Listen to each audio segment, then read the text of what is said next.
Hello, everybody. A hearty welcome to our celebration of Silver Circle 45th anniversary. My goodness, 45 years. We've had a lot of history, but I'd like to welcome you all first. And as usual, it's also Spring Equinox. So this meeting is actually a Spring Equinox celebration as well as celebrating 45 years of Silver Circle. So without further ado, let's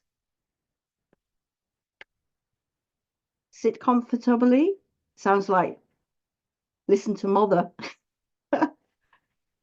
Are you sitting comfortably? Then I will begin.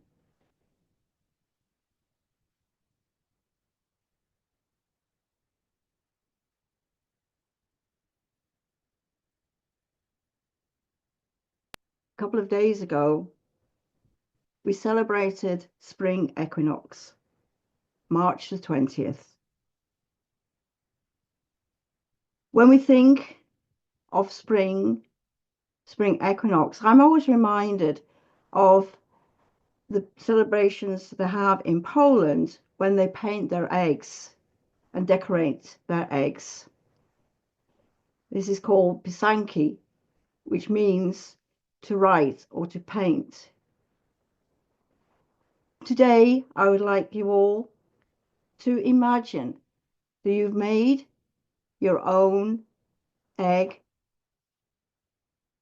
painted it, and as you paint it, of course, it's also a moment of contemplation to think about what's coming and to think about what happened 6 months ago at autumn equinox. Place your egg in the center of the circle. Perhaps you'll put it in a basket. And as you place it in the center of the circle, visualize everyone around you. Today, we can see each other, but visualize also those people who cannot be with us.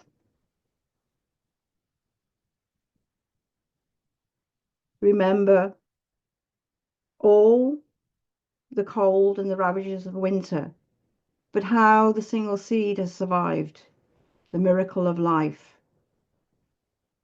Remember what we have left behind at snow moon, at death moon, and now think of what has survived. What will grow stronger after the awakening moon? O radiance of day, to thou who art a bright luminary before us, to thou who art a brilliant emerald above us, to thou who lights the path beneath us. Green waters of life, vitalize our souls. Electric blue breath, invigorate our lungs. Fresh golden energy of spring, fill our hearts with love. Red serpent coiled, unfold the mystery, the seed of new life. Let your spirits connect with the essence of spring. Feel the energy as it rises through the dark earth to the light of day. Feel the energy burst as a myriad of light greening the land. As you stand and gaze over the land, what can you hear? What can you see, smell, and touch?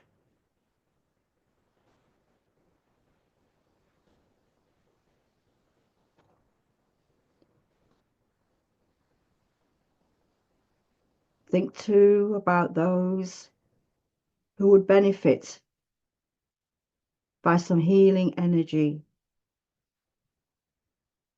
the green waters of life, vitalizing their souls.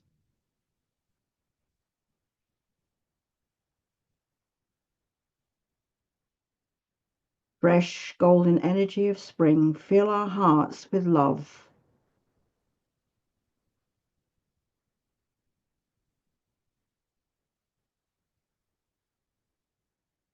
Gradually you come back into the world of plants, animals, minerals, where we too can put our feet firmly on the ground.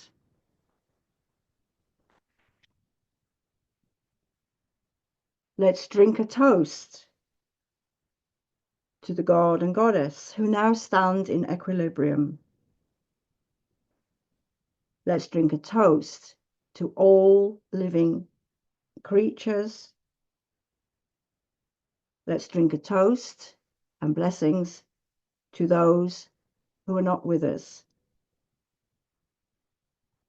But today, especially, blessings to everybody connected with Silver Circle and those who have helped us. This is also a special way of thanking you. Blessed be.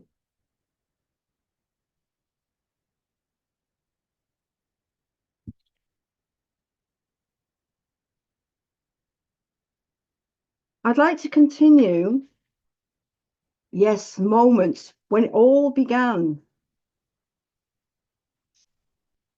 I prepared a presentation which will hopefully remind you of many of the things, or some of you weren't even born, which is quite strange for me as well. But it really is the case as we greet younger people and welcome them into Wicca, into our Soul Circle family. I'm reminded that in 1980, some of them, our younger people, weren't even born.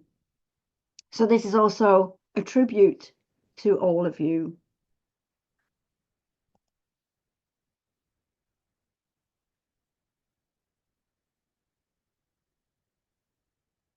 Just a second while I get my technical. Oh, I can't. Just a second.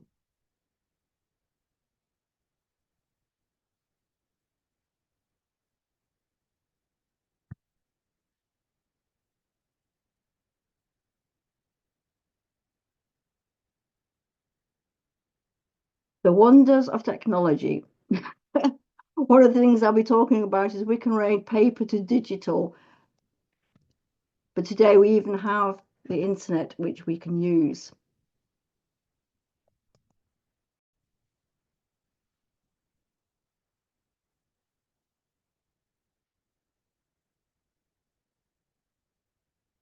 Spring Equinox, celebrating 45 years.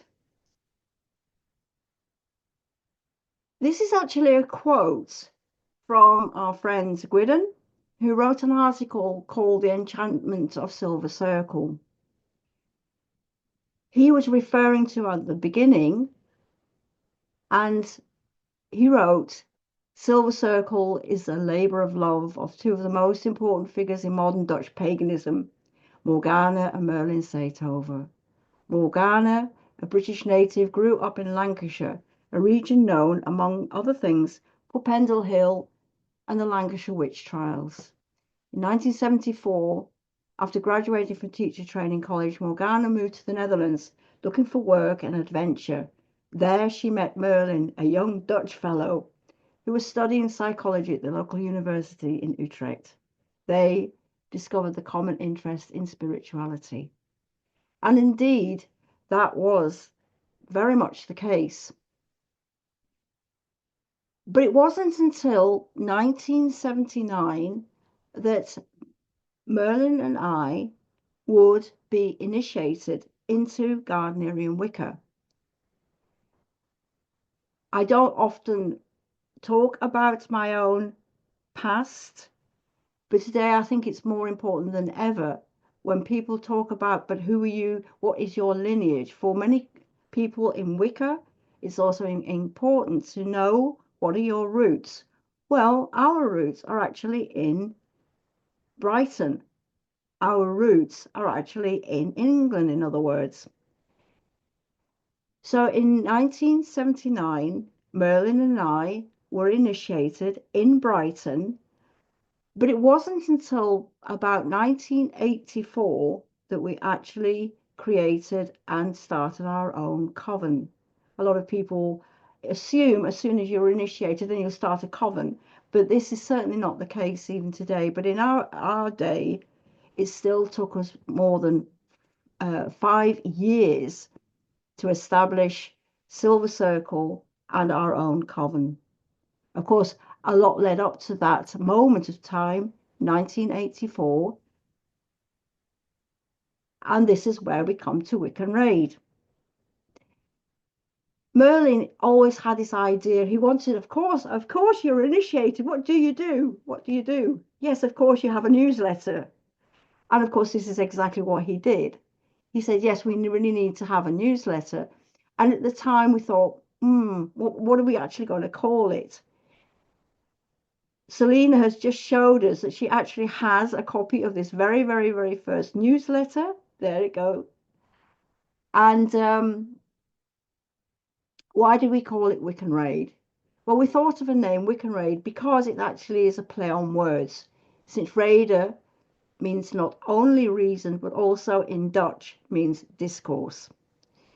And since my Dutch, in those days, he's still talking about 1979, 1980, we decided immediately to, well, right from the beginning, to publish a bilingual newsletter in English and Dutch.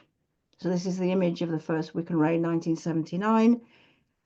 And in 2010, it became an online publication. Looking at the logo, many of you will be familiar with it. And guess what? I've forgotten to put it on today. How bizarre is that? The Silver Circle logo is actually based on a brooch or a pendant, which Merlin actually made for me in about 1977, which was long before we were initiated. He made it as a work piece at Goldsmiths course in Zeist, where we lived, and needed to design and execute a piece of jewellery. He was intrigued by Celtic knotwork, but didn't copy standard classic patterns.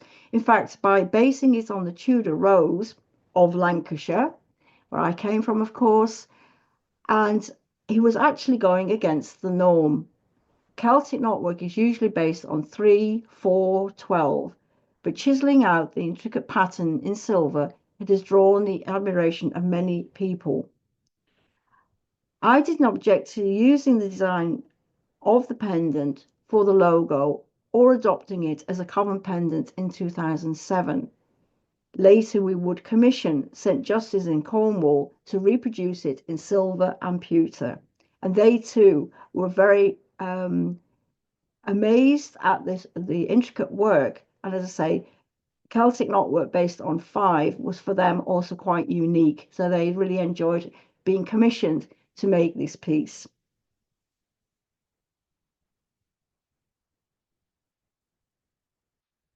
I just mentioned that we were publishing Wiccan Rede as a paper magazine.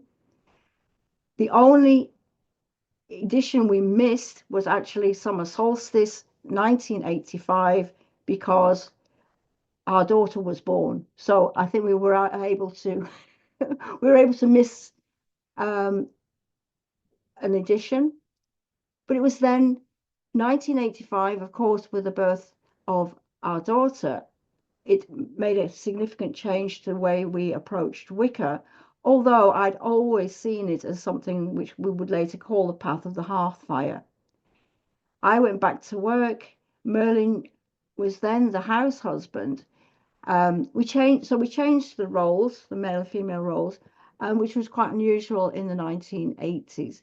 But it wasn't even out of sort of an ethical point of view. It was actually a very practical. We always had this idea of solving problems in a very pragmatic way, and this was basically how we would and still do practice Wicca. For us, it's very pragmatic, orthopractic for many people, and this is a real example of how, if there is a problem, one looks at how to solve it from the basis of Wiccan philosophy.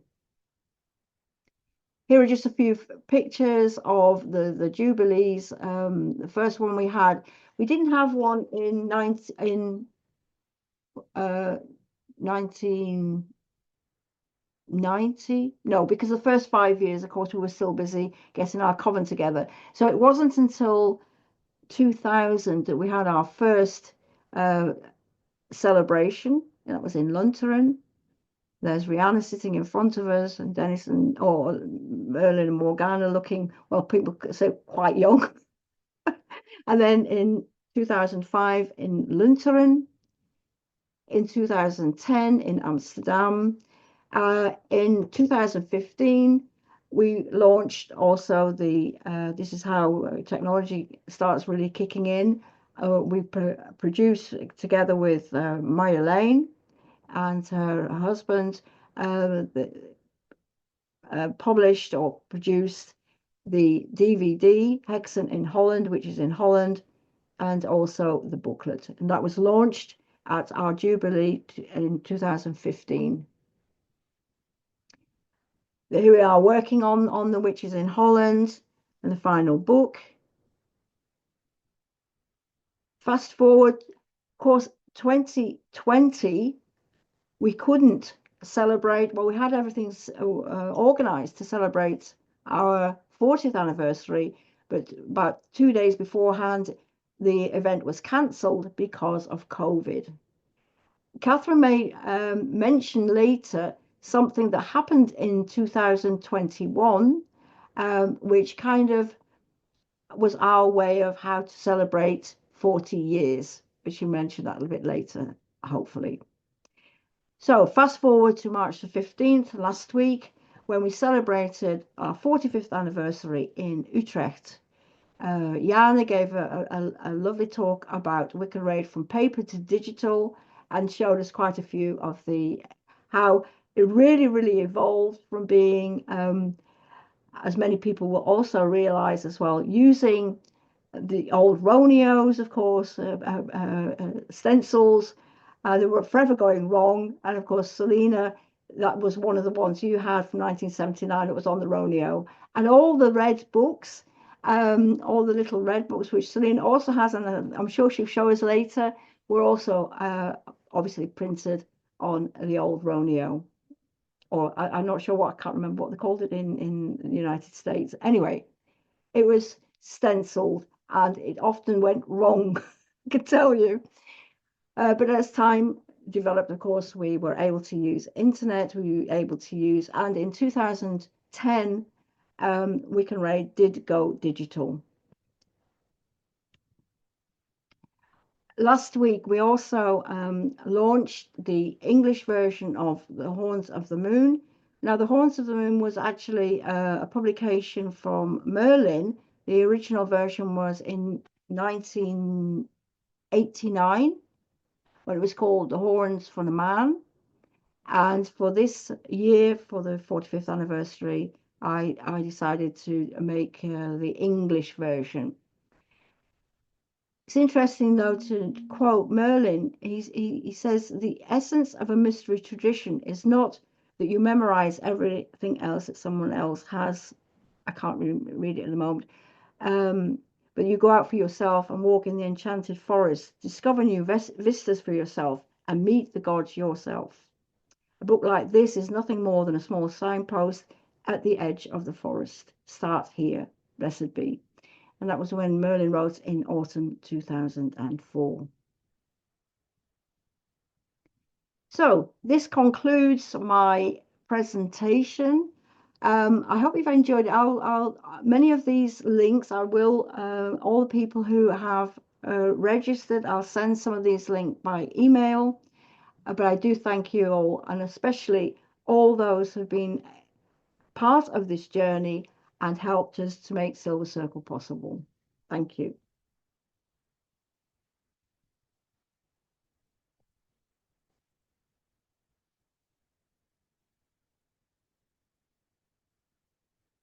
Thank you. So to continue, I'd now like to introduce, by the way, is there anybody here specifically, I'm talking about Peter and Selena. Do you have to go soon? No, you're still okay. Great, great, great. Okay, then let's Morgana, yes. I don't know how long the internet will be working today. It's a very critical day here, as many of you will be aware. Yes. And, you know, events are building up for this evening, so I'm not sure Okay. Well, quite I'll tell how you what I'm long I'll going. be able to be broadcasting. Well, I'll tell you what I'm going to do, Peter. Then I'm going to move the tributes first, and then we can talk about Silver Circle because as I know that you are having problems with internet, and I really would like you to be able to say a few words. So what I'm going to do now is to switch the order of the program, and I'd like to introduce or ask Selena if you would like to join us. And I know you would like to say a few words, so I would like to introduce Selena Fox from the United States, a very, very precious, dear friend, and she will explain how come we know each other for so long. So I'm absolutely delighted, Selena, to be able to introduce you. And please go ahead and tell your story. It's so wonderful to be here with you, Morgana, and with all of you that are in the Zoom and that may watch this later. The 45th anniversary of Silver Circle and Wiccan Rede needs to be celebrated around the world.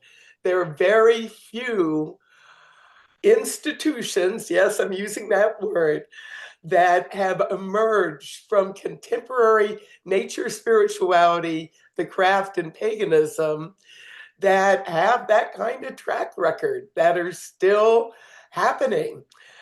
Morgana and I started connecting back in the pre-digital age, before social media, before websites and email. Yes, postal mail was a thing. And one of the ways that people involved in the craft and paganism back in the 1960s, the 1970s, the 1980s, and into the 90s, before the World Wide Web really became a thing, was through publications. So something that the Wiccan Rede and Circle Network News, as it was called back then, had in common is that we were international and we were about networking. And as was the case with many publications, there was an opportunity to collaborate by exchanging publications. So we had a list of vetted publications that were being published that we really wanted to have in our archives and wanted to develop relationships with the organizers and the community. And yes, we have those earliest Wiccan Redes in their various form. We began with exchanging in 1979. And Circle Network News also had this format back in the 70s. We were one page and we were front and back in two columns. So something else we had in common. By the time Imbolc came, I graduated to multi-pages. And as we came up to spring 1980, wow, we had staples along the side because the publication has grown quite a bit. And Circle Network News itself shifted from a bulletin form to a newsprint form in spring of 1980. So there is more parallel connections. So then we come into 1981 and the Wiccan Rede gets a red cover, which is just fabulous. And oh, what an amazing thing on the back. And later, we had the Wiccan Rede in a smaller form. And one of the things that we kept on this publication is the cover sheet.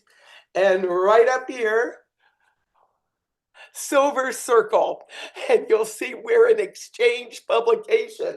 So this is one of our valued publications in our archives, and we hope someday to get a building, climate controlled and all of that, to have these archives not only stored in their paper form, but to find a good way to digitize those that where that's an option. I guess I'll conclude my part with the Wiccan Rede is I am so thankful for Morgana and Merlin, for everybody that worked on the Wiccan Rede and who were part of Silver Circle. I want to do a shout out for you all for being multilingual. You are still one of the few institutions within the craft and paganism that really goes across national boundaries. That is so important in this time. And also connecting with people across different traditions, also important. And going beyond intrafaith, which is the networking amongst different Wiccans and other pagans, to that larger circle of world religions that we're part of here on planet Earth.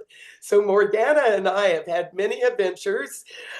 We moved from actual networking through postal mail to email and networking now on Zoom.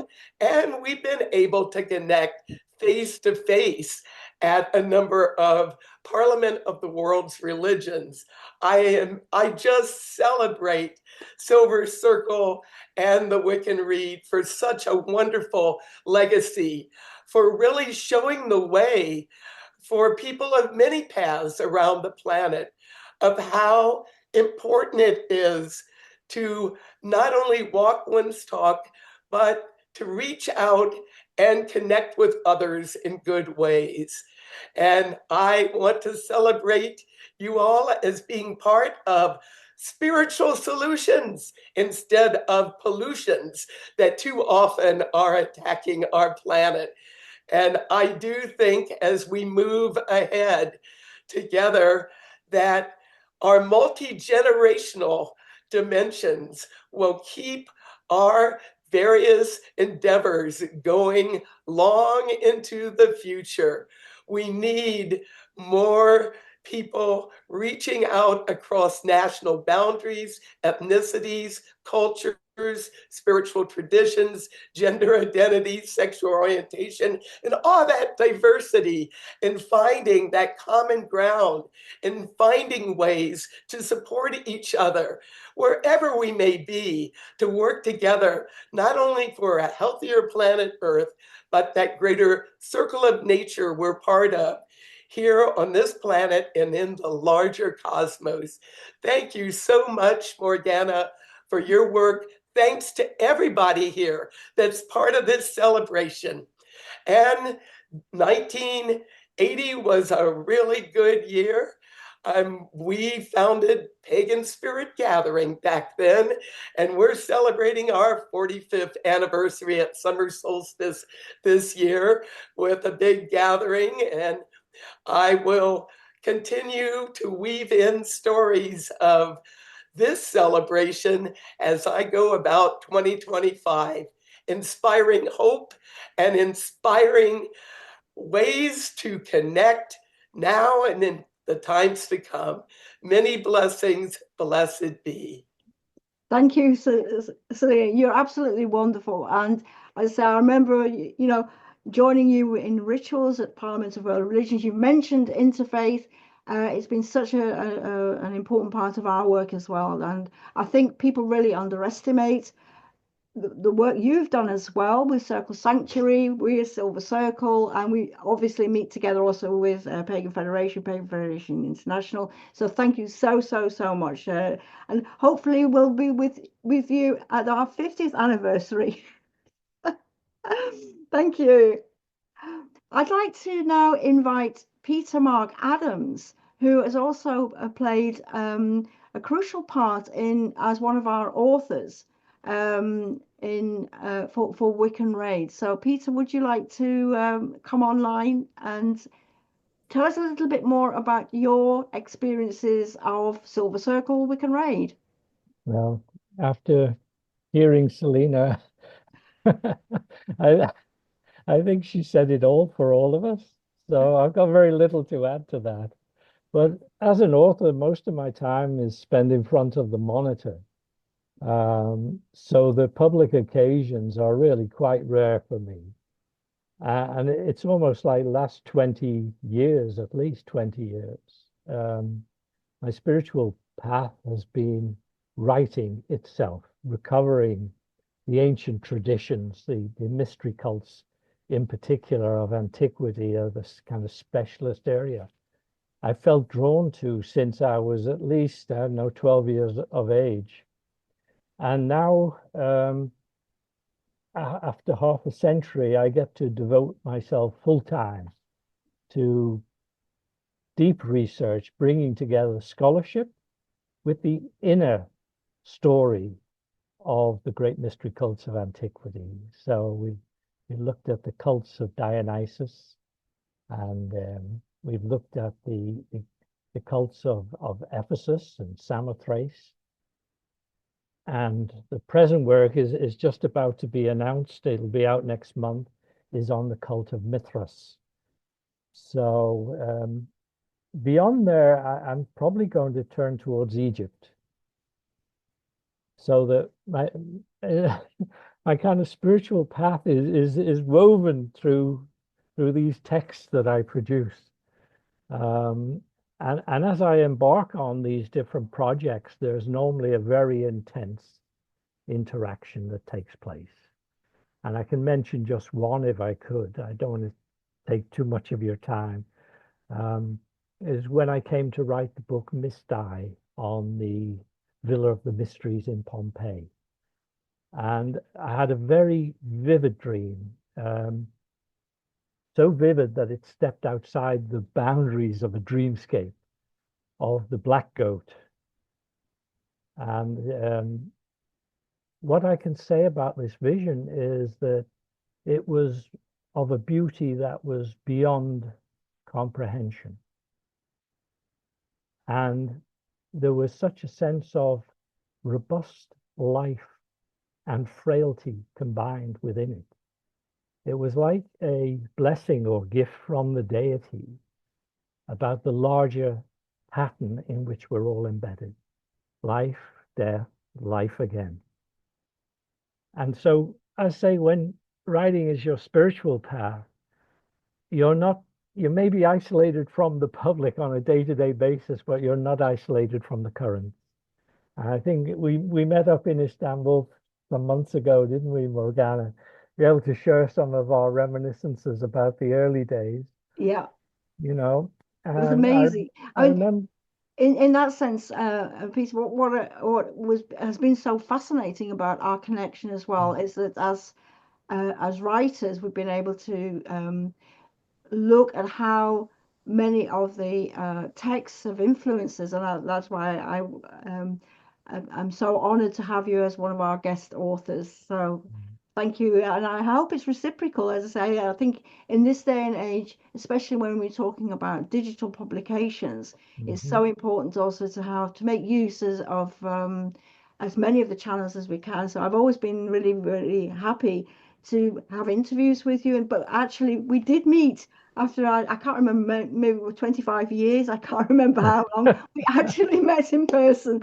So of course meeting each other in person is also absolutely invaluable. As one of the things I love about meeting Selena, of course, is that we have such a good time when we're in person. But failing that, of course, that's why Wiccan Rede as a digital magazine is absolutely important. But of course, meeting each other in person is always the fun thing, and also very, very valuable. So thank you Well, for your I'd like to say one thing. Thank you yes. very much for inviting me. I'm honored.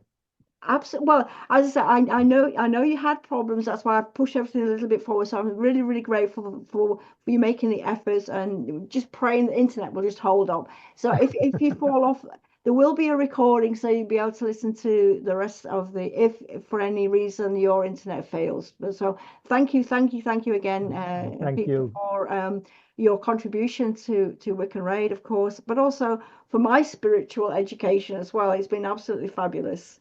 So thank you. Um, now I am going to start.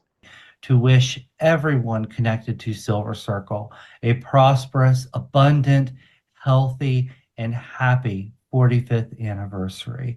It's quite an achievement for any grouping of people under a common banner to celebrate a milestone as a 45th anniversary.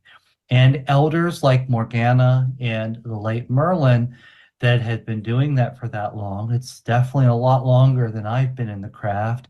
So she's a true elder, and the late Morgan was a true elder, and somebody, Morgana's somebody with many, many wonderful stories and pieces of wisdom to pass down.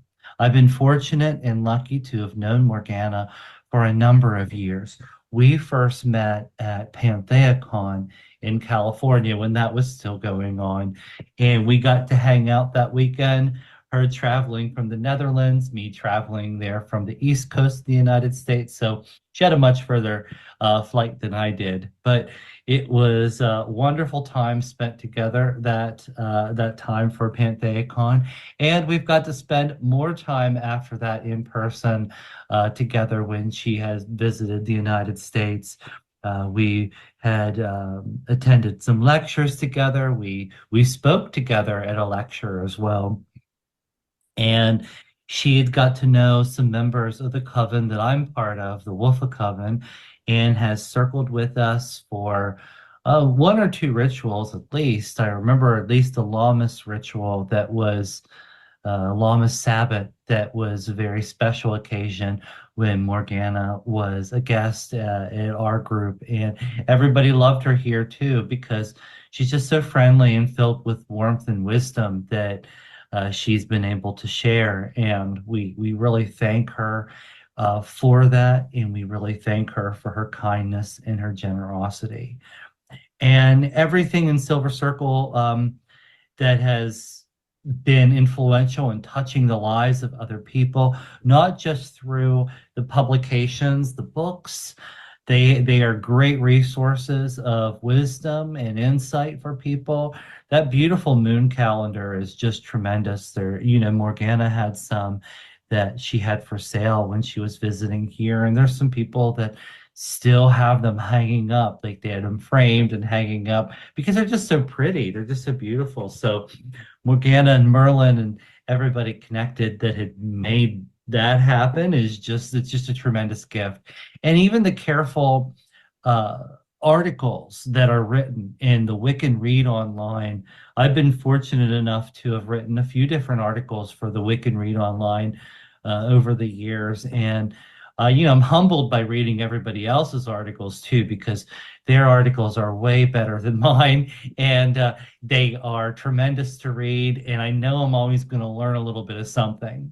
And even no matter what the articles are, everybody that has written for the Wiccan Rede Online did so out of passion. And you could tell by what they have written that the passion comes through that in the love that we experience for not only what has come before, but what is now.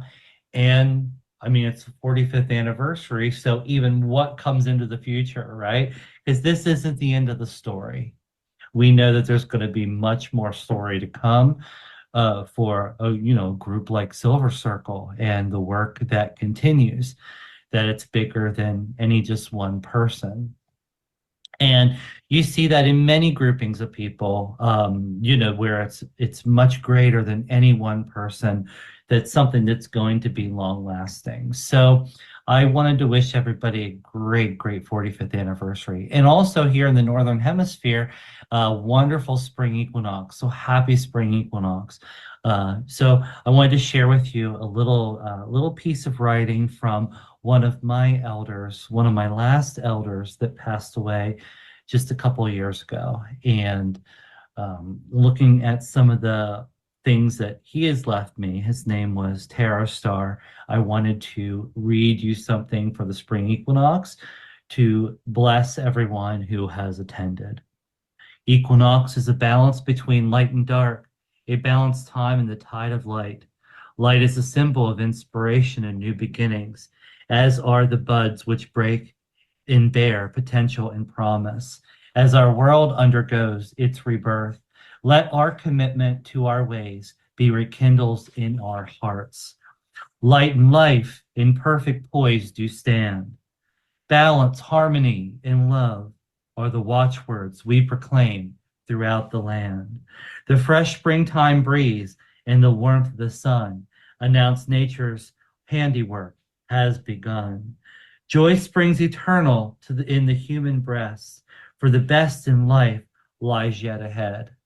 And I think for all of us that are present, all of us that bring our passion and our love into what we do in our religion and this wonderful path that we all follow, there's many much more wonderful and best things to come.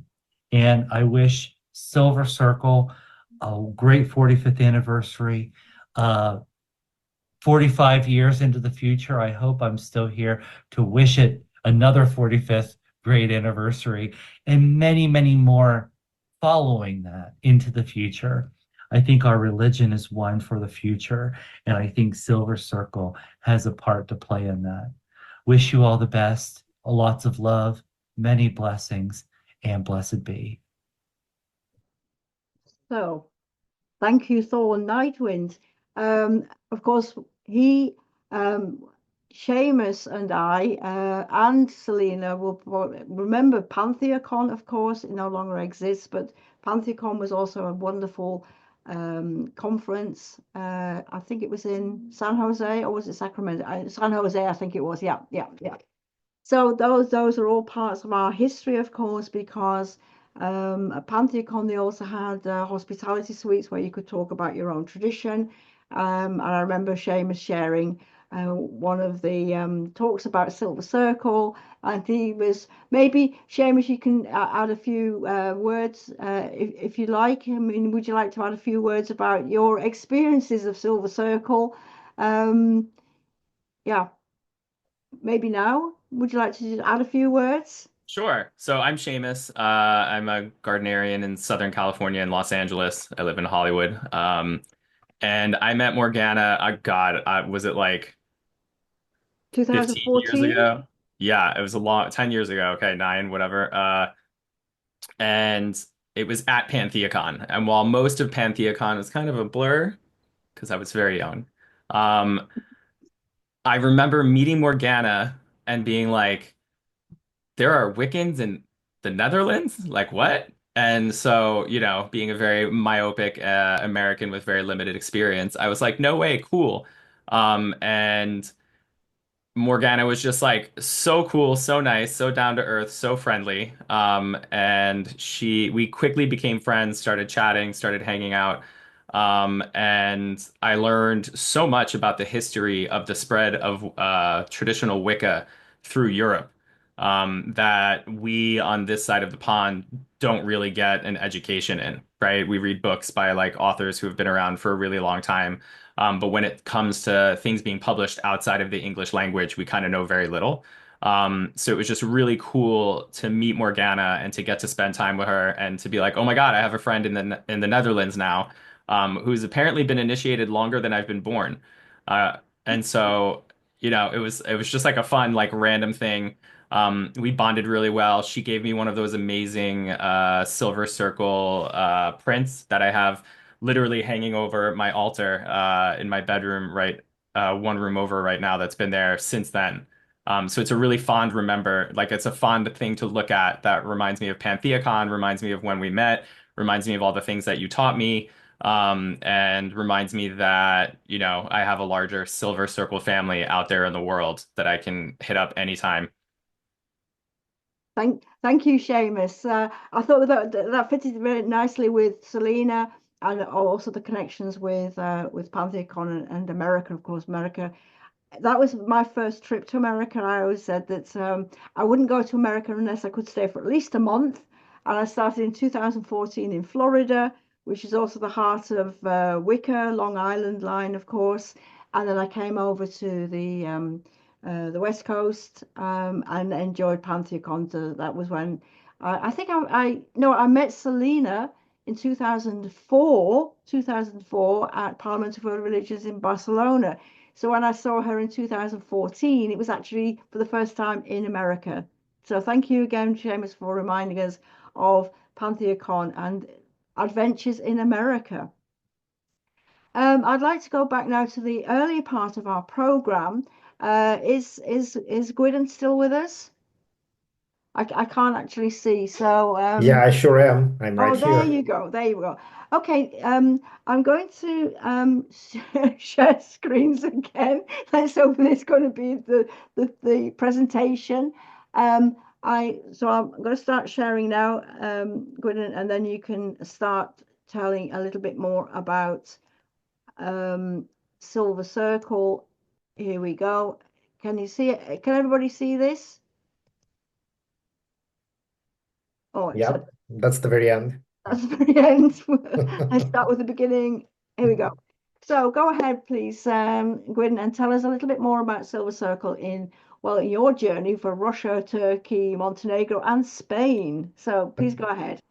Thank you very much, Morgana, and let me take this opportunity to say, first of all, to just tell about my appreciation and my big thanks for all of that you have done for me personally, for Silver Circle Russia, that part of the world. So that's been an absolute pleasure and a delight to go on this journey alongside of you and be in your guidance and especially since you are very much involved with foreigners, people who for whom English is not their first language.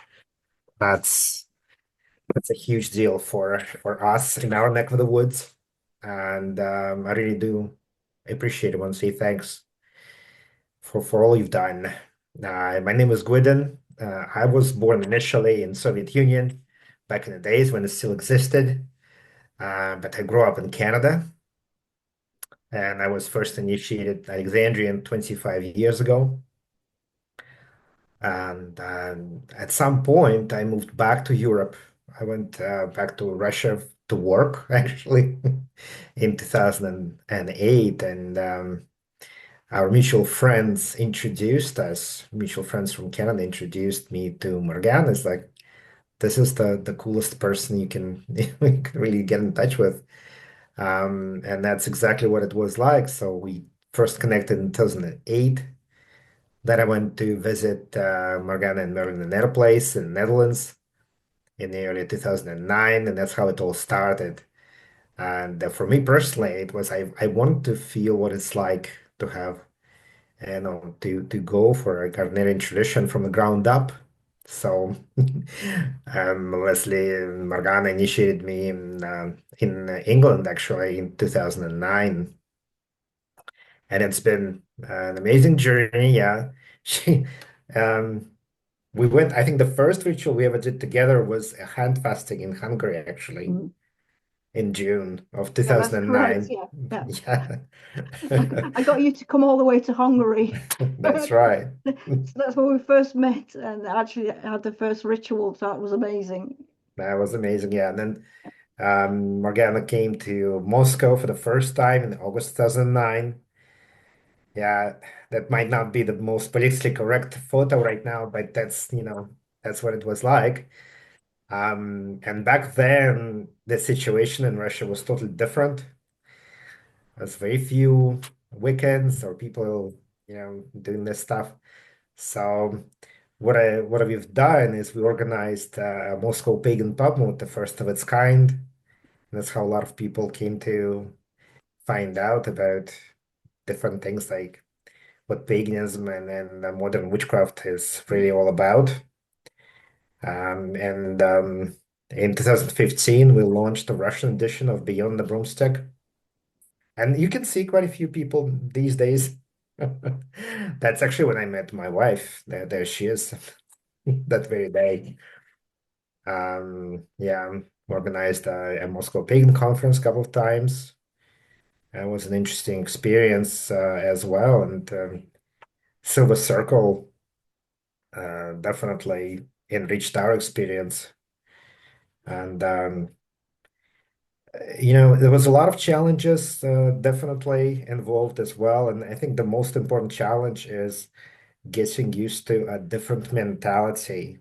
Mm. And for Russians, I mean, our culture, the way we think, it's quite different from people in Western Europe and America, definitely. I mean, we may look alike, but inside, there's quite a bit of difference.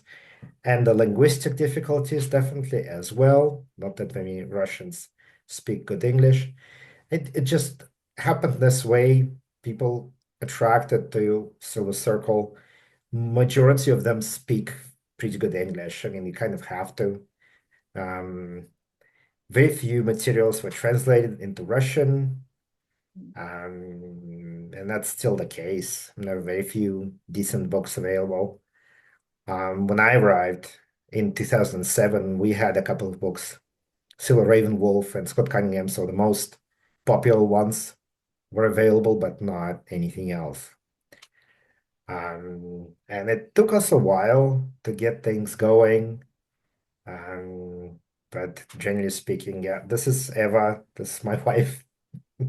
This is a picture from Turkey, actually, because when the war started in 2022, we had to leave quickly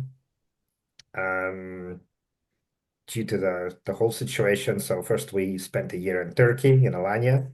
That's where this photo is from. Our son was very little. He was just born just before the war.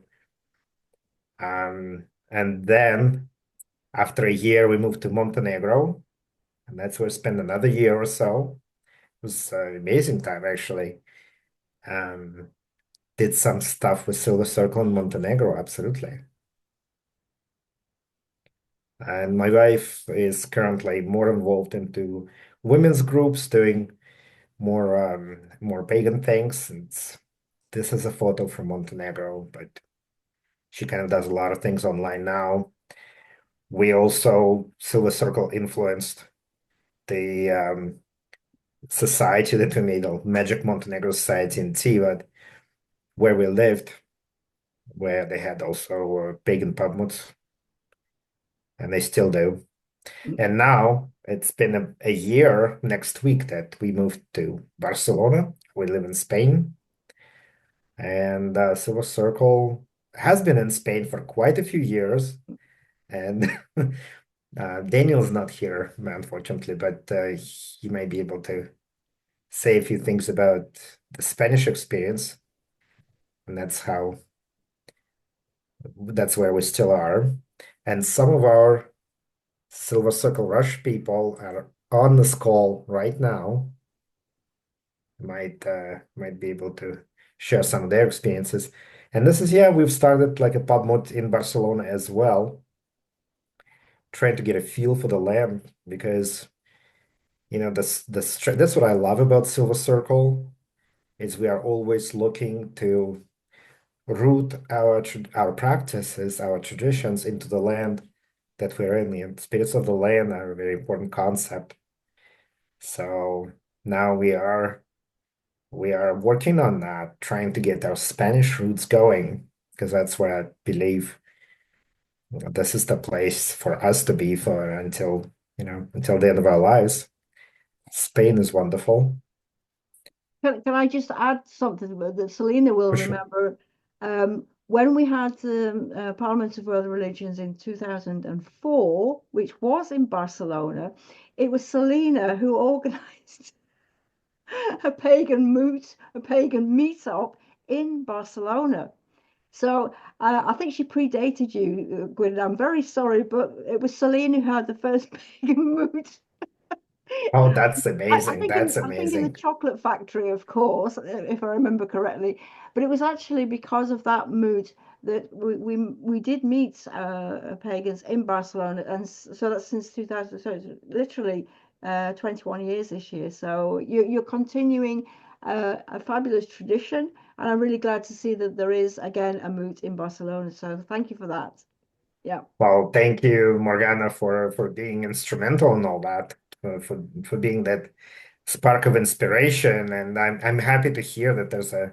I also know there was a meetup, a pagan pub moot of sorts, quite a few years ago, organized by different people that are not really very much active in the community anymore in Barcelona as well. That was a few years ago, quite before my time.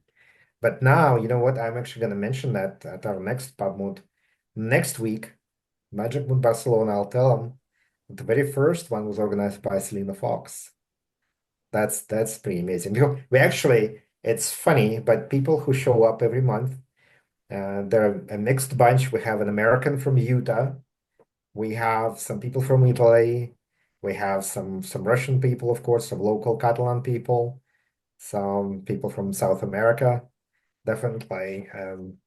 Anyone who can speak at least a little bit of English, more than welcome. And my next step, of course, is going full Spanish, which is Spanish only, which is a challenge for me personally, because I don't speak Spanish quite as well as I would Yeah. like to, but definitely will. Anyways, lots of love. And it's just a delight to be here.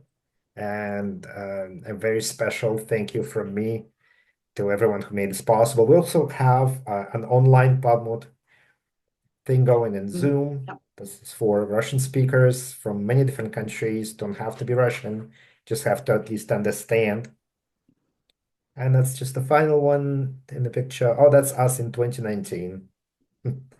Whole bunch of people in different places. Russia, Montenegro, Turkey, Spain. So that's quite a delight to share this experience with everyone. And thank you very much for listening to me. So, oh my God. Thank you. Thank you. And it was wonderful to meet you in Utrecht last week, of course. So thank you for coming and joining us for the in-person meeting last week.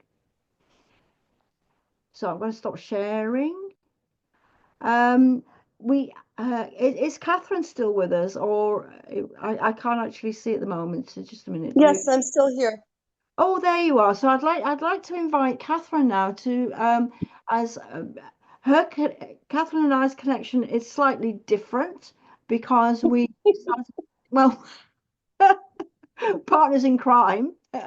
We are partners in crime. I always need a partner in crime, and you're the latest version of that. Exactly. But Catherine and I met, I think, in 2015. I'm not sure. Yes. But it was actually we started realizing how much we had in common. And of course, your background also went way back when, where Seamus recognizes quite a lot of it. Selena may recognize a lot of what happened in California, where you hailed from. But tell us a little bit more about how Silver Circle family in Canada, how that's influenced you.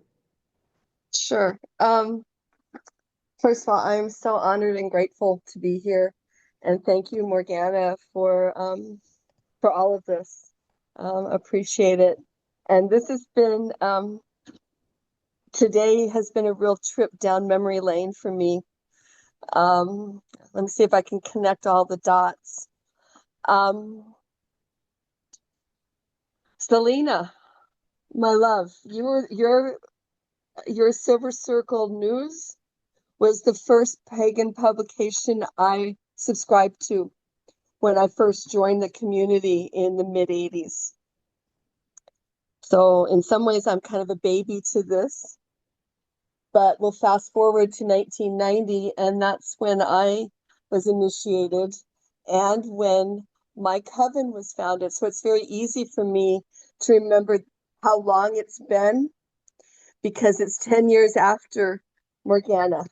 So when she's 45, I'm 35. And so it reminds me that I need to set up something between now and Beltane. No, after Beltane. June 1st is when I need to celebrate the 35th anniversary of the formation of my coven and lineage within the Gardnerian family. And so I'm very excited about that. So thank you. That also means that I spent a good portion of my time in California, and I was the first person who became my partner in crime.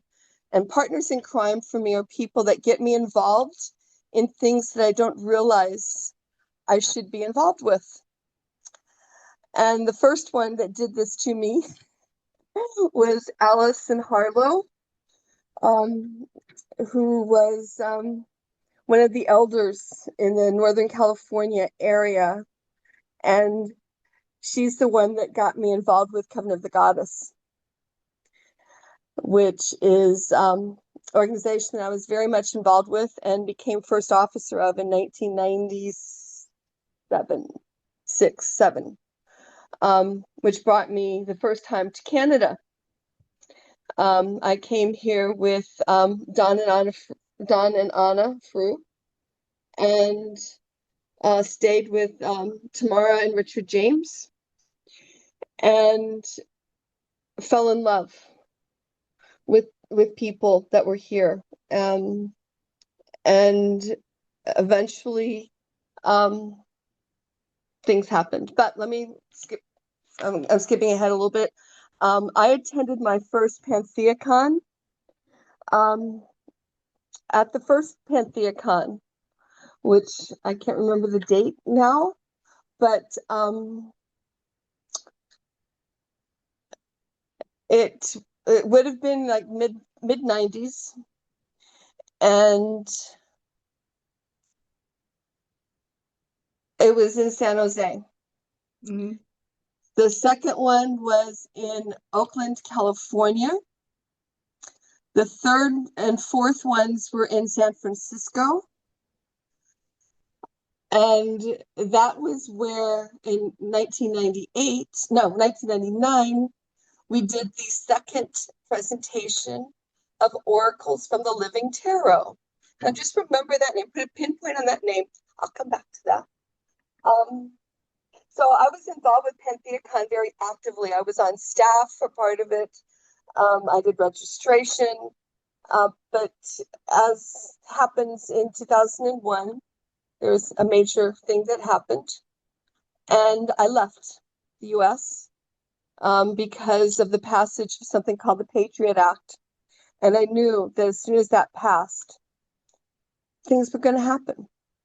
Now, I didn't recognize them right away, but we now see them in full light. And I moved to Canada. Yeah.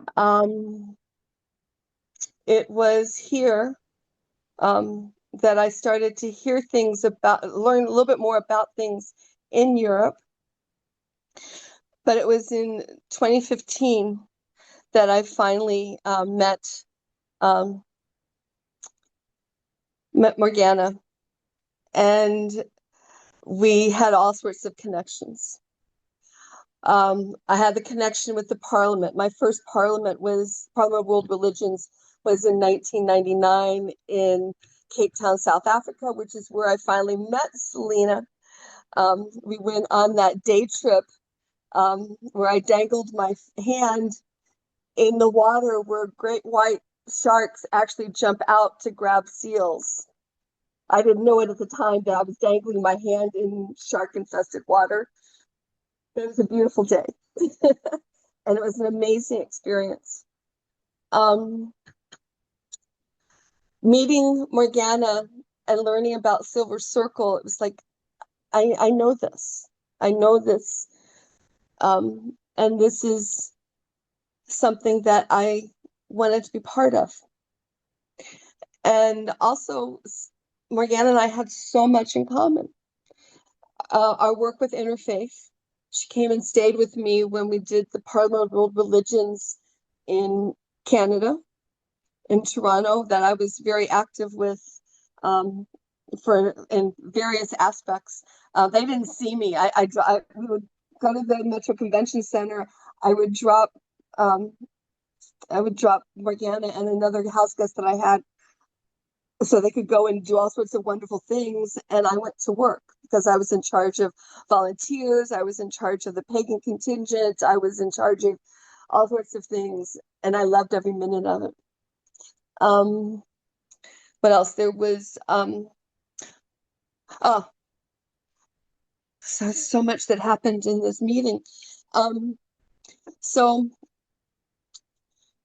in 2015, we became very close.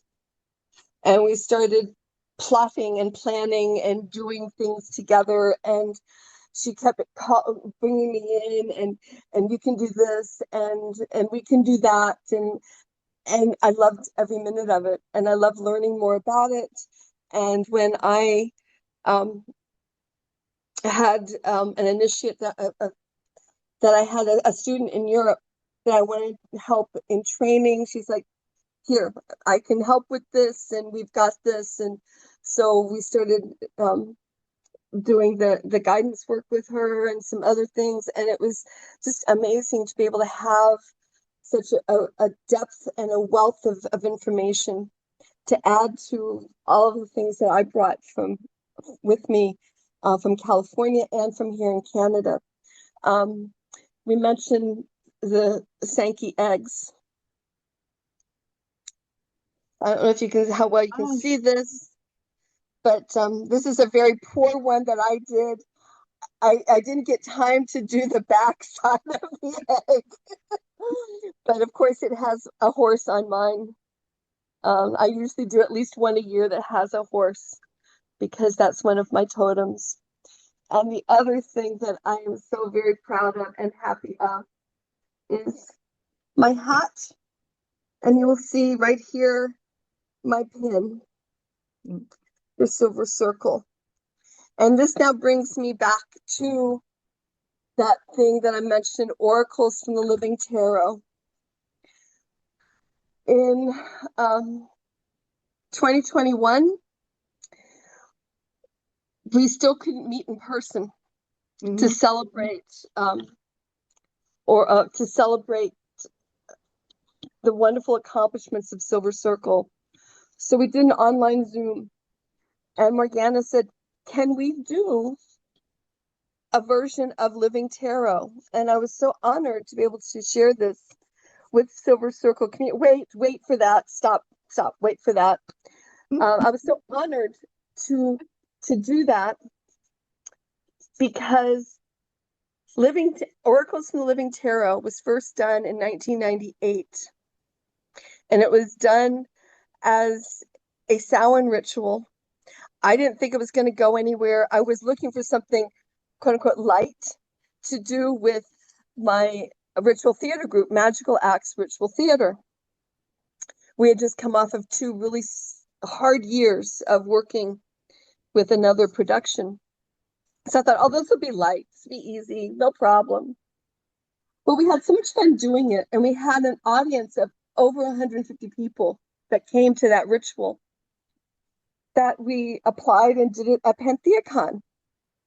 And a version of PantheaCon was done almost every year since 1999. And if it wasn't done at PantheaCon, it was done in other places in the Bay Area, including a 6-night run at a professional theater with lighting and music and all sorts of bells and whistles that I've never been able to try. But as it turns out, it's continued. And I was, again, very grateful. And Morgana helps a little bit with this. Some other people helped a little bit with this for me to bring it to some events in Europe. And I've been doing that every year since 2016. We've done a version of this. And so we have a recording of the one that was done in 2021. But what I would, if there's time, maybe we can play that later, or maybe, Morgana, if you feel comfortable, we can send the link out to people who have registered. And I think that would be better. You can watch it, so you can see the whole thing. And it ends with a really cool version of the chariot. A friend of mine who was the chariot actually showed what it's like to try to walk down a country road with two large dogs. A very wonderful version of the chariot. But here's a special reading for this event. So I wave my magic wand. It's a different wand than I used in the other production. This is my little dragon wand that I use. I'm going to wave it.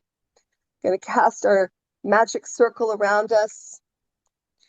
And the card for this year for Silver Circle is the Fool.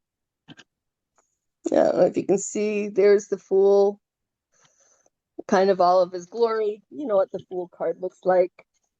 And this is what the Fool has to say for us today. You step on this path, not knowing where it will go. Will you wait for all the lights to turn green before you take that step? Or will you step into the abyss, falling aimlessly until you land? And then where will you land? Will you land on a feather bed?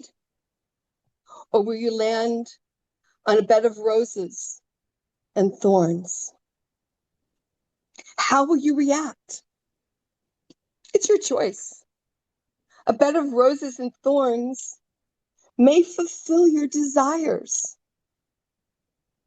A feather bed, while comfy and cozy, could keep you from achieving your dreams. Take my advice. Hurl yourself into the abyss. Have faith that this new journey will lead you to your greatest desires. This has been an amazing journey. I've journeyed with so many people that are on this call. To Selena, thank you for everything that you've done. I truly wish that I could travel to the US to join you, but I have not crossed the border since 2004, when I became a citizen, when I became a permanent resident of Canada. It just brings up too much anxiety in me. But know that my spirit and my energy is with you this year for your anniversary. Thank you to all the memories about PantheaCon. Thank you to Seamus for his portrayal of the devil this year, and for his laughter, his wisdom, his questions. But mostly, and thank you to Gwiddon for this lovely time in Spain, and for everything. And we've known each other through various people off and on through the years, and it's so nice to finally have a stronger connection. And then mostly, though, to Morgana, thank you for being my newest partner in crime, for even allowing me to take over your spot as a global trustee. So far, it's been a good one. We'll see how things continue, because there are changes, but so far it's been a good journey, and I can't wait to see you again this year and in many years to come. Thank you. Thank you, Catherine. That's a wonderful tribute. Thank you very, very much. And yes, it was wonderful doing the online meeting with the Living Tarot, and there's some really fantastic shots. We have always kept it private, but maybe we should release it as a public, because there are some. We'll see how that goes. But all the people who have registered, I will send the unlisted link. So thank you again. It was a wonderful experience, and hopefully it won't be the last. Oh, it won't be. I'll definitely see you sometime this year. Definitely. I'd like to invite Rhys now. Rhys Martika. Are you still with us? Yep, still with you. There you go. There you go. Now, Rhys and Martika have a special place in our Silver Circle family as well. But I think I'm going to let Rhys explain how our connection came about and what it means to be Silver Circle family in England, of all places. So please go ahead, Sir Rhys. Thank you very much, Morgana. And it was lovely to come to the Netherlands last weekend, Utrecht, to the Silver Circle celebrations there. So, yes, my name's Rhys. This is my wife, Martika. Not this lady here, that's Una. Martika's sitting over here. So we're going to talk a little bit about working with Silver Circle's affiliated coven in the United Kingdom. So Martika and I are initiated into a Gardnerian line very close to the Silver Circle. In fact, the lady who was the coven maiden in the coven into which Morgana and Merlin were initiated, later initiated our old High Priest and High Priestess, who are Dave and Tricia Bracey. And they went on to run a coven in Brandon, which is our mother coven, of which I was a member of for about 17 years or so. So this makes us close cousins to the Silver Circle family. Now, Teeks and I started our own coven in 2013, which is still going strong today. And it was through one of the members of our coven who wanted to know a little bit more about their lineage that we did a bit of digging, asking Dave and Tricia about their initiators and so on, that we discovered our close connection to Silver Circle. And so we reached out to Morgana, and from there we found a very warm welcome and the opportunity to connect with and meet with other people in the craft in the wider European Silver Circle family. So we've been working with Silver Circle for about 6 or 7 years now, since before the pandemic. And Morgana and the Silver Circle have been kind enough to invite us along to online Zoom meetings, which usually occur around about the Sabbats, such as the one that we're on today, and other special times as well.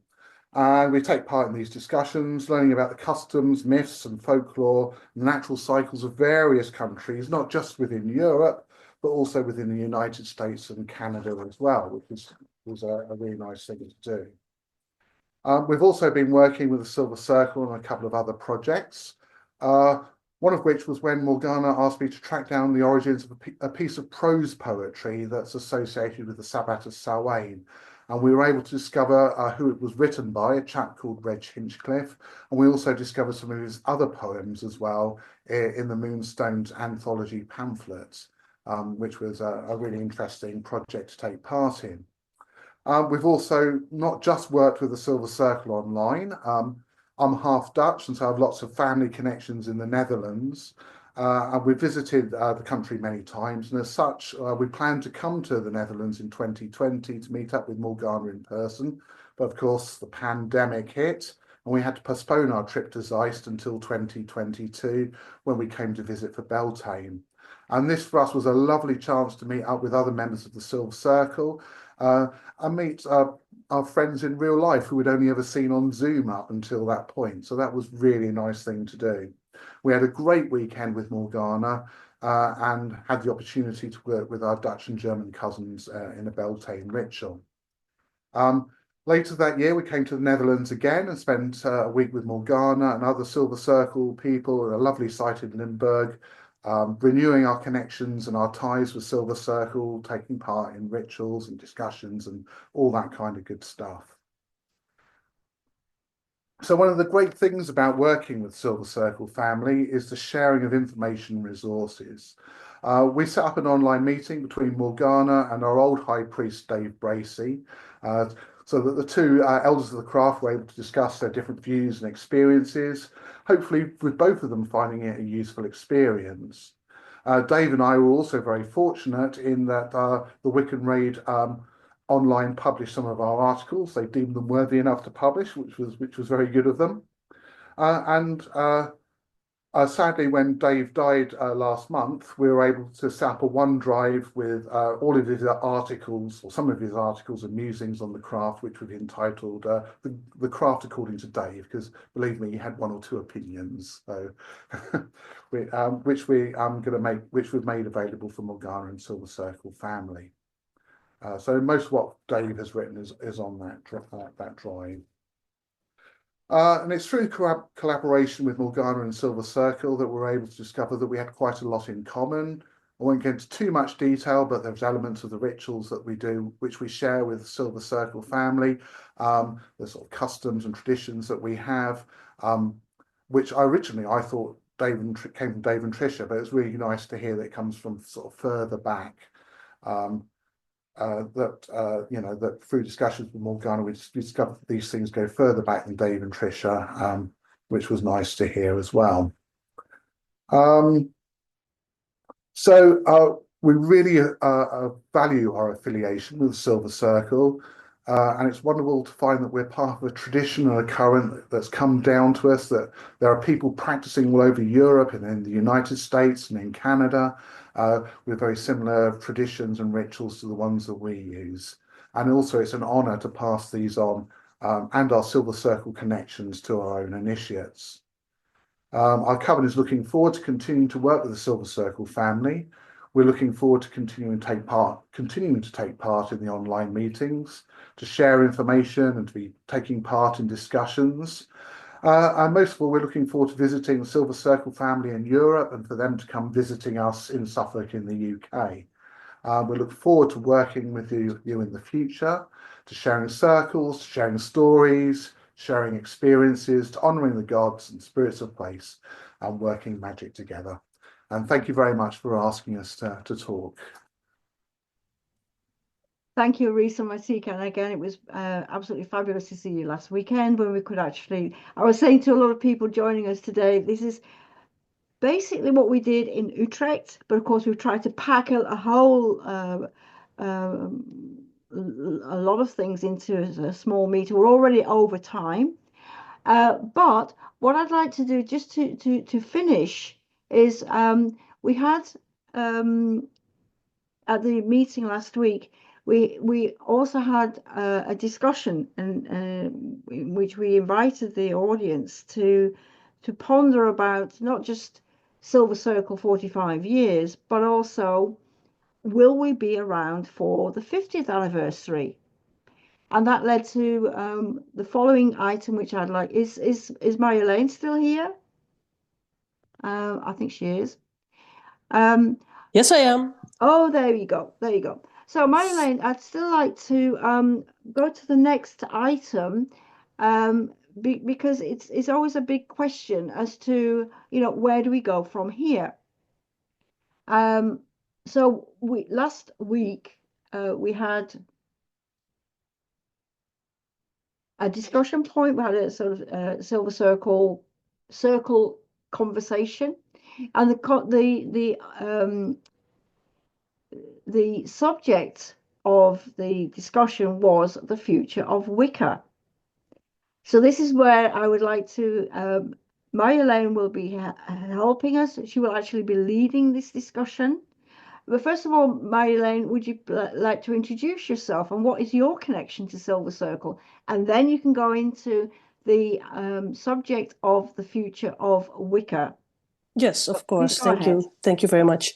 Yes, well, my name is Marjolein. I live in the Netherlands, actually very close to Leslie. I came into the craft in the 90s when there was a bit of a hype in the Netherlands. So I surfed along the hype and, I stayed. I read all of the books of Silver Circle. They had a lot back in the day, all in hard copy. I still have them, actually. Did the written course, of course. There were many, afternoons that we could meet up with each other and have a bit of more conversation and education about the craft. And then I was initiated. I don't remember the year by heart. I'm very busy at the moment. Also, I'm quite sick at the moment. I've been in my bed for around 2 or 3 weeks. So this is the first day that I'm doing actually stuff. So I'm not that well prepared. I'm sorry for it. But I have been initiated for about, well, what is it? 5 years, I guess. Perhaps a bit I think longer. it's a bit more than that, actually. Yeah, perhaps. Because I'm not very good at COVID was keeping 5 track. years ago. Oh, yes. Oh, well, time goes by so quickly. More than that, then. Well, I always said that within Silver Circle we don't have trainings, but we do have our guidance course, and I think Marilyn was one of the she had the record for Oh, yes. taking the longest. I was taking my time. Well, life gets I'm in the sorry. way, and as I said earlier, Silver Circle has always been the path of the Hearthfire, and I Well, it think, certainly was for me. I was studying back in the day. I studied Egyptology at Leiden University. I finished my studies in the time. I got a driver's license. I had a breakup. I bought my first house all in the time I was working on this written course. So it yeah. was a bit of a rough road, so to say. Yeah, but that's why I was saying we've not actually talked about the Silver Circle as a tradition. We've not really gone into the philosophy of Wicca. Obviously, Wiccan Rede has always been, and of course, you helped with the DVD and the production of. Yes, I did a DVD together with my husband and my dear friend Alex. The three of us were the main characters in creating this DVD, this documentary about witches in Holland. Of course, there were other people who helped us as well. And also I want to introduce Sergey because we would do this together, this panel discussion. So perhaps I a good think time for I him think to he's introduce already himself. left. Oh, all right, Yeah, because he said that he has sick people at home as well, his wife I and read his about it. son. Yes. So Okay, no problem, no unfortunately, problem. and we're actually running late, but as long as you're okay, I'll help you with the discussion. But I think it's important as well for Marilyn also to kind of explain how she came into Silver Circle, because she has really, as somebody in the Netherlands, um, been also involved in the witches' cafes. Can you tell us a little Oh, bit? yes, of course, the witches' cafes. Yeah, the Hex Well, Cafe. Yeah. yeah, I visited quite a lot of them, and I think I started doing so about, well, more than 20 years ago, I guess. Well, It's they really started been a in long time. the first Witches Cafe was actually in 1997 in Utrecht. Yeah, If you remember, it was. I don't know if I was there the first time, but it must have been around that time that I started visiting witches' cafes. Yes, in Utrecht, I've been there. It was wonderful with all those elders over there that you do not see around very much because, well, everybody's getting a bit older. There also was a witches' cafe in Amsterdam that I visited, Yes. multiple even. And then I came to The Hague, led by Milene, if some of you remember her perhaps. I visited some in Leiden, but still Utrecht was the main cafe I always visited. Yes. Yeah, yeah. Because this is something that perhaps is part of the legacy of Silver Circle, of course, because we were very, very, very instrumental in creating the Witches' Cafes, and of course in Wiccan Rede we have all the interesting addresses, etc., etc. But And there was also a time that the Morgana's Musings was a physical thing, that we would meet up somewhere in Amsterdam and had like a team afternoon. yes, yeah, this is something that I had a group of I used to call it my astral travelers, because a lot of it was still using the thought of astral connections, which we do for many of our meetings as well. We use this power of visualization, what have you. And over the years, of course, created this group called Morgana's Musings, which is a direct offshoot of that pragmatic approach from Silver Circle. When I say to me, it's not always important that people are initiated. If you want to worship the gods, if you want to practice paganism from a nature tradition, nature religion, then of course then it's also really, really important that people can come together. So that's also a branching out. And of course, Cillian and I know how important community work is community work, but whether it's interfaith or not. So you definitely. Well, there was a lot of community in the Netherlands. Yes. It was really big. We also had the PFI days. Yes. Those were really big as well, with, well, I guess more than 100 people coming up, which is quite big for such a small country as the Netherlands. And there were a lot of meetups. It's less right now, I guess. There's less focus. There are a lot of small groups, but you don't see those big meetups anymore, in my opinion. Which is actually part of our, the future of exactly. Wicca, which is actually part of this discussion. So it's really good to have you as the moderator, if you like, because one of the things we've been discussing recently is because there has been so much diversity, but one of the things we suffered, of course, as well as a direct result of internet. And gradually, there was less interest for the witches' cafes. There was less interest, and our success was really via Wiccan Rede, of course, because from 2010, of course, we also went digital, and it was more or less to keep up. If you can't beat them, join them. And social media has definitely played a huge part in our whole development in history. But we were discussing recently how are we actually moving? Will we be around? Is there a need for a Wiccan Rede, digital or otherwise? Is there a need for meetups when we see that the witches' cafes, that there are less people interested, some have absolutely collapsed? So one of the things that I find is really important in any discussion about the future of Wicca is also the role of social media, the role of internet. So I don't know whether that's your experience as well. I mean, it certainly is. Once we had a wonderful forum, the Silver Circle Forum. I've been there from the beginning, I guess, till the end, till the very end of it. And I used to visit this really every day. It was like my, what do you call it? I just live by it. A lot of people I met over there, I still know them because I met them there. And then all of this was kind of gone because you had, first Merlin passed, of course, but we also had the upcoming of social media and everything was just so fractured.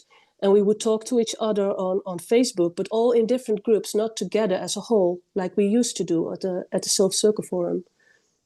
Yes, yeah. So I haven't got to this point. Our question last week was also, does Wicca have a future? And what I was meaning more in the sense of not just the initiatory way, which of course we're part of, but for Wicca in general. And so let's go over to you. How would you like to ask? How would you like to? Well, I would like to start off with a question.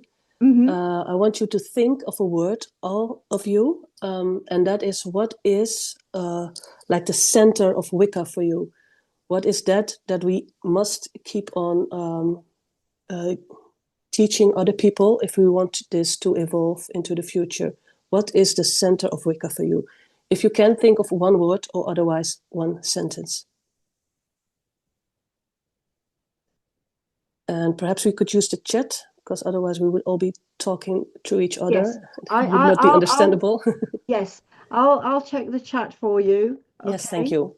Yes. Yeah. So the question is, vision. What is at the heart of Wicca? What is the heart of Wicca? I'm sorry, I'm still a bit ill. Yes, I'm appreciative of the fact that you actually are able to speak. So let's conserve your voice. Has anybody got any question or statement they'd like to make? We're getting through from the chat. Ben said he feels that the heart of Wicca is self-development. Selena Fox, heart of Wicca is nature. Anybody else?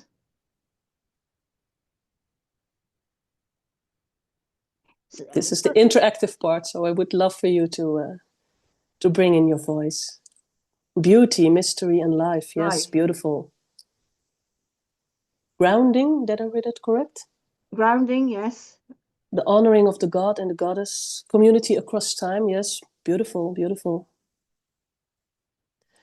Well, and if you look at where we are right now with the internet, with social media, with even modern things like AI, cameras everywhere, it's a very modern time, a very weird time to be alive, in my opinion. How can we bring these values that we just put in the chat, how can we bring this into the future? Do you have any ideas about it? And if you do have an idea, please speak up. So if you look at nature, perhaps, or community, or worship of the god and the goddess, how can we bring this into the future? So Seamus would like to speak. So go ahead, Seamus. Can I just go straight to technology? Of course. Have you guys used AI to write invocations yet? I've used it for work, but not for invocations. They are beautiful. They're beautiful because it literally searches the entire like history of human everything writing, right? And you can be like, give me an Orphic hymn to Demeter, and it will churn out the most gorgeous things you've heard, like direct quotes from different, like from ancient texts and stuff, and it's phenomenal. And then you can obviously like personalize it, right, and make it like a little more on point to what you want. But I remember people being like aghast at the idea that you would use AI for anything. And we were like, what if we just tried it? And honestly, it's very, very, very impressive. And it's no different than looking in books, looking in texts, and like, you know, taking from classic literature and stuff. And AI can do it for you in seconds. And so I have a couple of students that actually have done this. And like, no lie, when you read that out loud, like, and you mean it, and you put some like energy into it and stuff, like it knocks your socks off. So I think, you know, using the things that are available to us as modern witches or as modern pagans, really, to access the corpus of knowledge throughout human history is going to be like super instrumental moving forward. And also a great way to not forget, because now AI is going to become like part of our historians. It will, it will. It also has a flip side, though. It consumes a lot of energy. And as people who love nature and honor nature, this is also a point we should think about when we're going to use that amount of power to ask AI to do stuff for us. We need to be aware of that. So it has this opportunity has two sides, I guess. But I would love to hear your opinions on this item, if you have one. I mean, I go back and forth, right? Like, I don't know exactly how much energy it takes AI to look up the Iliad and pull some stuff from there. But I know that in order to make a book, you cut down a tree. That's Right? true. That's true. So everything that we do takes energy. It takes energy to burn coal so that you can have electricity in your house until you turn the lights off, right? And unless we're just out in the woods screaming into the dark, you're using some form of energy doing something. And so the real question is, like, where does the line of ethical use of energy like show up? And do we need more technology in order to make that better for us in the long run?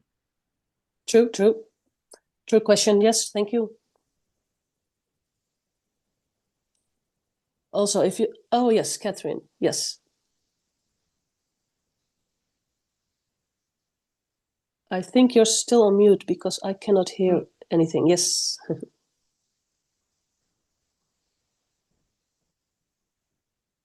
Okay, one thing for us to remember, as someone who was there in the working in Silicon Valley, a lot of what we know from technology, a lot of the products that we use were built by pagans.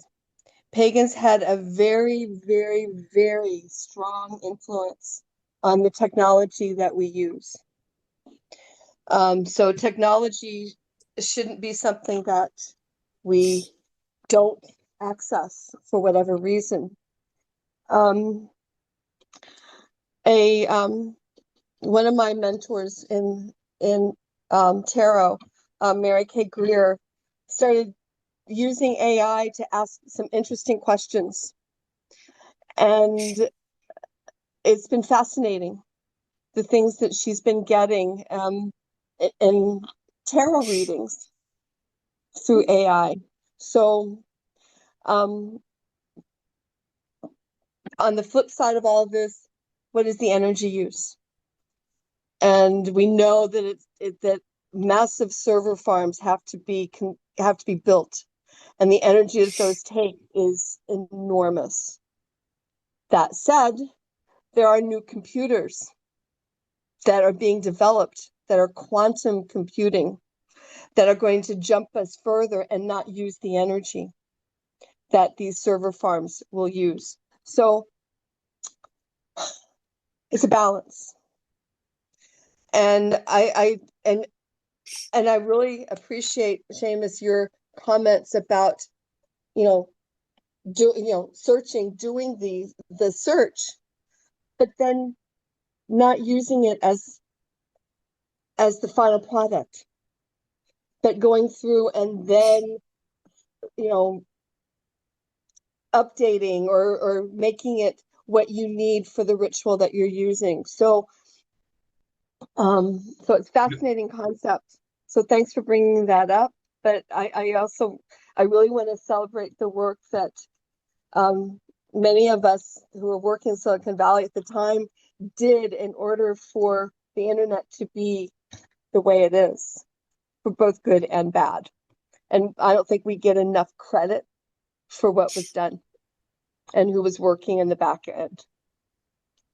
Yeah, friendly reminder that you always have to change the words around or you'll get expelled for plagiarism. Oh, and there's that too. Good one. But honestly, I feel like just like thinking about that, like I think it means that we as a community, and tying things back into the nature suggestion at the heart of Wicca, means that like we should be as a community out there promoting and pushing our governments for like clean energy, right? Like we need more wind farms, we need more solar energy, we need more all of the stuff that's not going to like ruin the earth, right? And so as we move hopefully away from fossil fuels, like nature has always been a central tenet, thought, idea, concept, and like goal of neo-paganism since its inception. And I think that we need to keep that like front and center. I agree. Yes. Yes. Anybody has another opinion on this topic, perhaps? Yeah, Leah?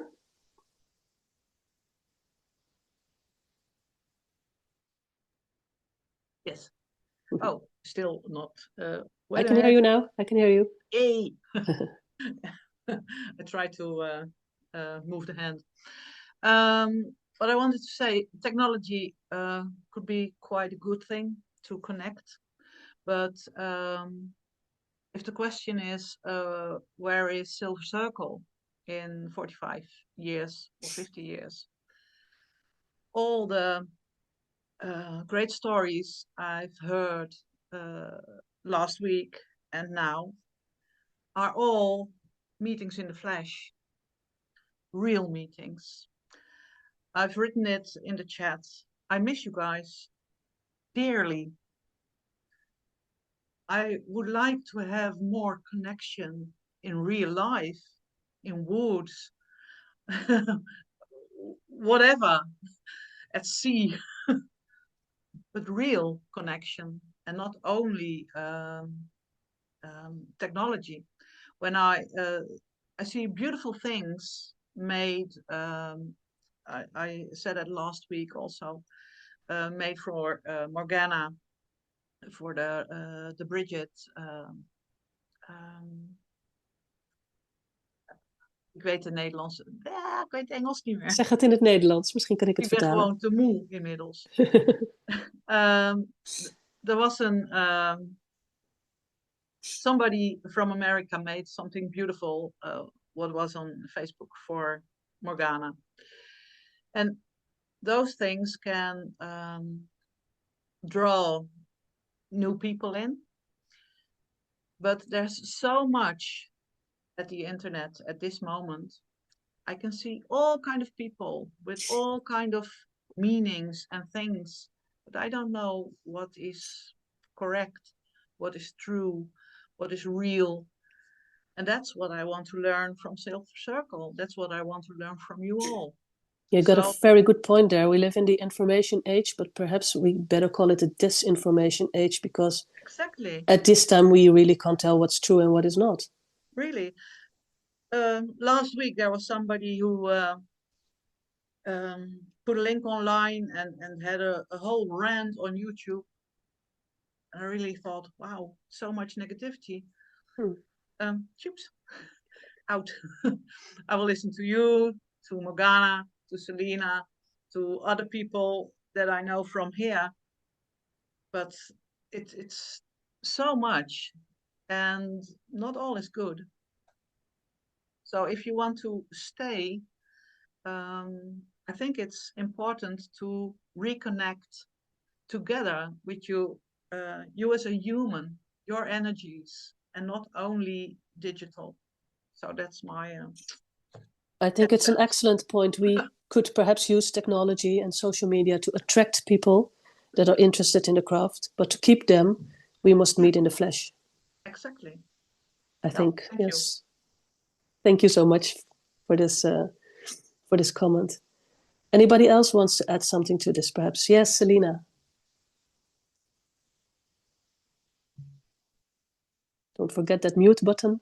I have 3 points. One is, I think as we move ahead, the whole AI and technology and social media piece, it's just a reality. And if we want to be able to share teachings and understandings from our ancestors, from our own experience, we've got to figure out good ways of being able to share it, because so many very young people are using that more than books or periodicals to get their information. So I really think finding some creative ways to branch out in social media, working with technology that's relevant to upcoming generations as well as people of all ages,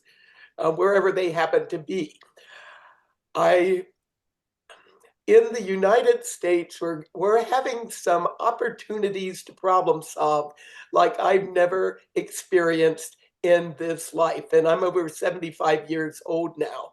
And I've been working for religious freedom for not only people who are Wiccan, people who are part of the craft, and pagans as a whole for most of my priestess life, and going back more than 50 years. So I do think we have to also keep in mind, as we look at Wicca on planet Earth, where is it and what is the religious freedom environment as governments evolve and sometimes devolve. And I am part of a number of meetings right now, not only within Circle Sanctuary, which is a legally recognized church in the US, but coalitions of other pagan leaders from the states really trying to sort out how can our people stay safe. I never thought, as I went into my crone years, that I would, instead of continuing passing things on to the younger people, I have to be back on the front line again. But that's what's been going on. I am optimistic that we can move in a good direction, but right now, our international relations are the worst that they've been in my entire life. So I can't speak for all American pagans, but I will let you know that we love Canada and Mexico. We want Greenland to continue to be Greenland. We are supporting Ukraine. I realize those with Russian connections, but I'm still in touch with people in what's now known as Russia who are pagan that have gone underground. So, I mean, there's stuff having to do with the security of the craft that I really hope that as a global community, which we are, we can be in touch with each other and support each other. Well, my third point may sound out of this world, and maybe it is, but for a number of years, I've been talking about the importance of evolving the craft and other pagan traditions for humankind to continue to practice when they are in environments that aren't here on planet Earth. That's right, taking Wicca into space. And that already has happened to a certain degree. Back in the 70s, somebody connected with us was working with NASA and got a talisman on board with one of the space flights. Well, and there was at least one astronaut who had pagan leanings that went into space. So we are used to gravity, the planet, the four directions. We're out in a module and it's spinning around and we're headed to Mars, for example. Well, are we going to call it Earth religion? Probably not. Do we call it Mars religion? Well, one good thing about Wicca, it goes wherever it needs to go. And I actually years ago started talking about the craft and paganism being nature religion, because my definition of nature, capital N, is it's everywhere. So bringing us full circle back, I think it's essential, even as we move into technology more and more, depending on our paths, our traditions personally, organizationally, that we don't lose contact with the natural world and that we continue the ways of our ancestors. And they might not have always been doing good environmental things. A lot of people were not, but we have more of that consciousness now. And I do think we need to be part of ways of living sustainably here. And as we go off planet, living sustainably there. And I think one of the biggest gifts that the craft can offer to practitioners is a direct communication with the ancient ones, with the divine, with the deities, the goddess and the god, to get a sense of the biosphere and what we personally and organizationally and as a species should be doing to get in a better direction. So thanks for asking the question. And I am so thankful to be here with all of you and am so excited at how much the craft has literally become a world religion. And we are, all of us in our own ways, those who are here with us now, those who might watch this later, we all have opportunities to continue to be part of the legacy of Silver Circle, the Wiccan Rede, the craft, paganism, nature religion.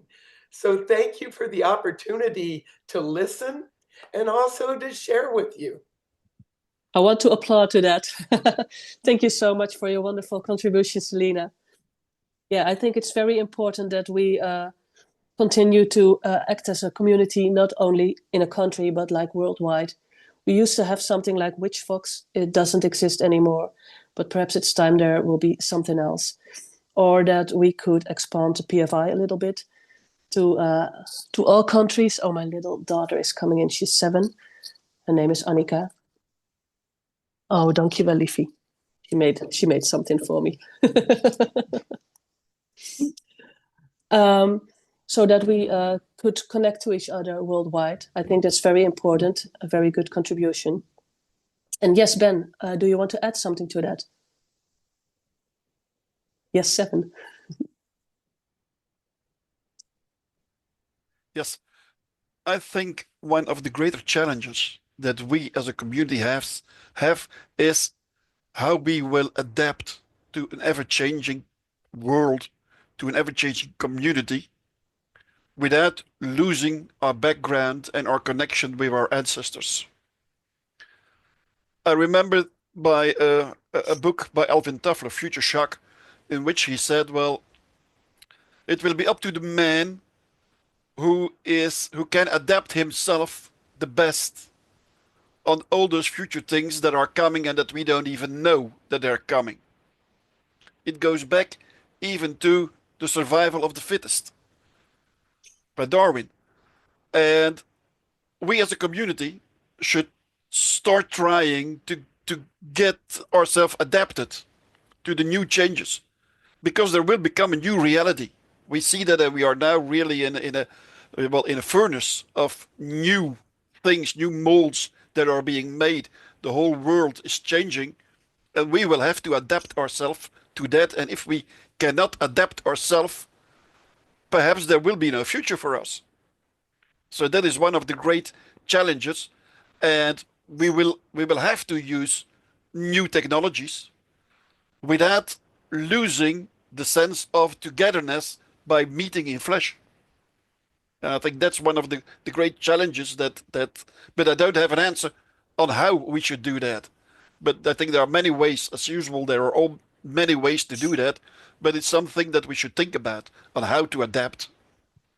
Well spoken. Yes, I really like your comment. Perhaps it's a good idea to meet again and talk about the future of Wicca in more detail, so we could work with some ideas, perhaps. I think it would be great, and I already said that after the meeting last Saturday, perhaps because there also was a very fine communication, a very fine discussion. In the end, I think we should come to something like a written booklet or pages or whatever, which reflects the way that we say it. Because as the Romans already said, verba volant scripta manent, the words are good, but if it's not down and if it's not written, it is not preserved for the future. And we are doomed to repeat and repeat and repeat. So I think it's up to us to have some basis on which future generations and future people that come after us can use as a stepping stone. I don't say they have to agree with us, but they can use as a stepping stone. Oh, but at that time they thought that, and is that still true? I like that very much. Thank you. Well done. Is there anyone from the people I haven't heard yet who wants to add something to this conversation? Yeah, I'd just like to add, Marjolaine, time is running short. Okay. Well, one last comment then, We're perhaps. already Yes. We're already an hour. I'm so sorry for the delay. No, absolutely not. No, this is the kind of meeting which we should really cherish because these conversations are so important. And that's why I wanted to include this conversation about or discussion about the future of Wicca, because it really is important that we start thinking about what is our role, how can we move within the community, but like Ben said as well, how do we in a way preserve what we've already for future generations, but like Seamus said as well, we cannot get around all the fact, and as Selena said as well, we can't negate the fact that we are using technology. I think it's the real crucial thing is that we are aware of what we're doing, and that I think it behooves all of us to be actually really asking ourselves, perhaps not daily, but have this conversation with the moon. I always say have this conversation with the moon as a moon religion. That is part of my practice. But I think it's really important that we do ask ourselves, is there a future, and how can we facilitate that future? So thank you for the discussion. I am going to move on now to our closing words. Thank you so much, all of you.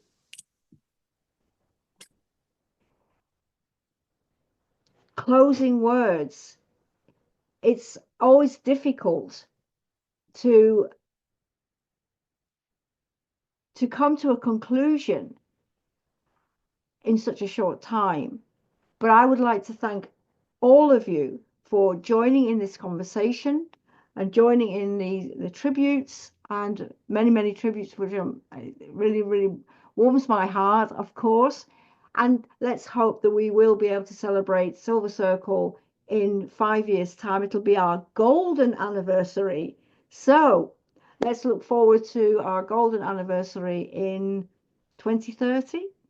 My goodness. I'd like to, so thanks for everybody who's been here today. Thank you especially to Selena and a couple of people not here anymore, but all our speakers, of course. Thank you very, very much for your words of encouragement as well. That's also very, very important. I'd like to just close with a short prayer or a moment of reflection. I mentioned again that we are celebrating Spring Equinox in the Southern Hemisphere. Of course, it's autumn equinox, but it's a time when we are also thinking of that equilibrium.